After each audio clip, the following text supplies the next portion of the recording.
السلام علیکم ورحمۃ اللہ وبرکاتہ۔ آج ہم سورہ نساء پارہ نمبر 5 کی آیت نمبر 105 سے لے کے 107 تک کی تفسیر اور لفظی ترجمہ کریں گے انشاءاللہ تعالی۔ اعوذ باللہ من الشیطان الرجیم، بسم اللہ الرحمن الرحیم۔ اِنَّا أَنزَلْنَا إِلَيْكَ الْكِتَابَ بِالْحَقِّ لِتَحْكُمَ بَيْنَ النَّاسِ بِمَا أَرَاكَ اللَّهُ وَلَا تَكُن لِّلْخَائِنِينَ خَصِيمًا وَاسْتَغْفِرِ اللَّهَ إِنَّ اللَّهَ كَانَ غَفُورًا رَّحِيمًا۔ وَلَا تُجَادِلْ عَنِ الَّذِينَ يَخْتَانُونَ أَنفُسَهُمْ إِنَّ اللَّهَ لَا يُحِبُّ مَن كَانَ خَوَّانًا أَثِيمًا۔ فرمایا، بے شک ہم نے تیری طرف یہ کتاب حق کے ساتھ نازل کی تاکہ تو لوگوں کے درمیان اس کے مطابق فیصلہ کرے جو اللہ نے تجھے دکھایا ہے، اور تو خیانت کرنے والوں کی خاطر جھگڑنے والا نہ بن، اور اللہ سے بخشش مانگ، یقیناً اللہ ہمیشہ سے بے حد بخشنے والا نہایت مہربان ہے۔ اور ان لوگوں کی طرف سے جھگڑا نہ کر جو اپنی جانوں سے خیانت کرتے ہیں، یقیناً اللہ ایسے شخص سے محبت نہیں کرتا جو ہمیشہ بہت خائن سخت گنہگار ہو۔ اس آیت مبارکہ کا شان نزول یہ ہے کہ طعمہ نامی شخص نے ایک انصاری کی ذرہ چروا لی۔ جب اسے بے نقاب ہونے کا ڈر ہوا تو اسے ایک یہودی کے گھر پھینک دیا۔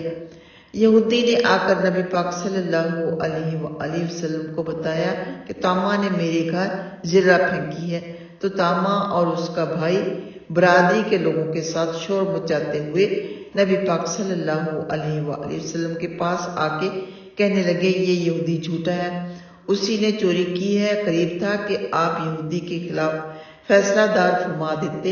اسی موقع پر یہ آیت نازل ہوئی۔ ان آیات میں منافقین کی رشوت خوریوں کا پردہ چاک کیا گیا ہے۔ یہ لوگ مقدمات میں مجرم کی حمایت کرتے تھے، اس کو بری کرانے کے لیے بحث و مباحثہ کرتے تھے، یعنی ان کو جتانے کے لیے راتوں کو ایسی باتوں کو مشورہ کرتے تھے جو باتیں اللہ سبحانہ تعالیٰ کو ناپسند ہیں، خود جرم کرتے تھے اور اس جرم کی تہمت کسی اور پر لگا کر اپنے آپ کو بری ٹھہراتے تھے، اور غلط وکالت کر کے رسول اللہ صلی اللہ علیہ وآلہ وسلم سے غلط فیصلہ کرانے کی کوشش کرتے تھے۔ ان کی ان تمام کاوشوں اور سازشوں کے جواب میں اللہ سبحانہ تعالیٰ نے یہ آیت نازل فرما کر رسول اللہ صلی اللہ علیہ وآلہ وسلم اور تمام مومنوں کو ہوشیار کر دیا اور مقدمات کے فیصلہ کے سلسلے میں رہنمائی فرمائی۔ اس سے یہ بھی بات معلوم ہوئی کہ اللہ سبحانہ تعالیٰ اپنے پیغمبر کی حفاظت فرماتا ہے، اور اگر کبھی حق کے پوشیدہ رہ جانے اور اس سے ادھر ادھر ہو جانے کا مرحلہ آ جائے تو فوراً اللہ سبحانہ تعالیٰ اسے متنبہ فرما دیتا ہے اور اس کی اصلاح فرما دیتا ہے۔ یہ فرمایا، وَلَا تَكُن لِّلْخَائِنِينَ خَصِيمًا۔ اس آیت میں ایسے مسلمانوں کو جنہوں نے محض خاندان اور قبیلہ کی عصبیت کی بنا پر مجرم کی حمایت کی تھی، اور تمام لوگوں کو یہ بتا دیا گیا تھا کہ انصاف کے معاملہ میں کسی قسم کا تعصب برداشت نہیں کیا جائے گا۔ اگر ایک فریق دشمن قوم سے تعلق رکھتا ہے اور وہ حق پر ہے تو اسی کی حمایت کی جائے گی، مسلمانوں کی نہیں کی جائے گی۔ یعنی جہاں انصاف کی بات آتی ہے، حق کی بات آتی ہے، وہاں پہ یہ نہیں کرنا کہ مسلمانوں کی سائڈ لینی ہے، دوسرے کی نہیں لینی۔ جو حق کی بات ہے وہ کرنی چاہیے، جو انصاف کی بات ہے وہ کہنی چاہیے۔ سیدنا ام سلمہ رضی اللہ تعالیٰ عنہا بیان کرتی ہیں کہ رسول اللہ صلی اللہ علیہ وآلہ وسلم نے اپنے حجرے کے دروازے پر جھگڑنے والوں کی آواز سنی تو آپ حجرے سے باہر تشریف لے آئے اور فرمایا، میں بھی ایک بشر ہوں، اس لیے جب میرے پاس کوئی جھگڑا لے کر آتا ہے تو ہو سکتا ہے کہ تم میں سے ایک شخص اپنی دلیل کو دوسرے کی نسبت زیادہ اچھے طریقے سے پیش کرے اور میں اسے سچا سمجھ کر اس کے حق میں فیصلہ کر دوں، تو جسے میں فیصلہ کر کے کسی مسلمان کا حق دے دوں تو وہ جہنم کی آگ کا ٹکڑا ہے، وہ اسے لے لے یا چھوڑ دے۔ یہ بخاری میں موجود ہے۔ یعنی ایک مسلمان ہے، دوسرا نان مسلم ہے، تو مسلمان نے ایسے دلائل پیش کیے کہ مسلمان کے حق میں فیصلہ ہو گیا، حالانکہ اس کے حق میں فیصلہ نہیں ہونا چاہیے تھا، تو وہ فیصلہ اس کے لیے جہنم کا ٹکڑا بن جاتا ہے۔ پھر چاہے وہ اس فیصلے کو لے لے چاہے چھوڑ دے گا تو جہنم سے نجات پا لے گا، لے لے گا تو جہنم کا ٹکڑا لے لے گا۔ آگے فرمایا وَاسْتَغْفِرِ اللَّهَ إِنَّ اللَّهَ كَانَ غَفُورًا رَحِيمًا، یعنی جو حمایت آپ صلی اللہ علیہ وآلہ وسلم نے کی اس کی مغفرت طلب کریں۔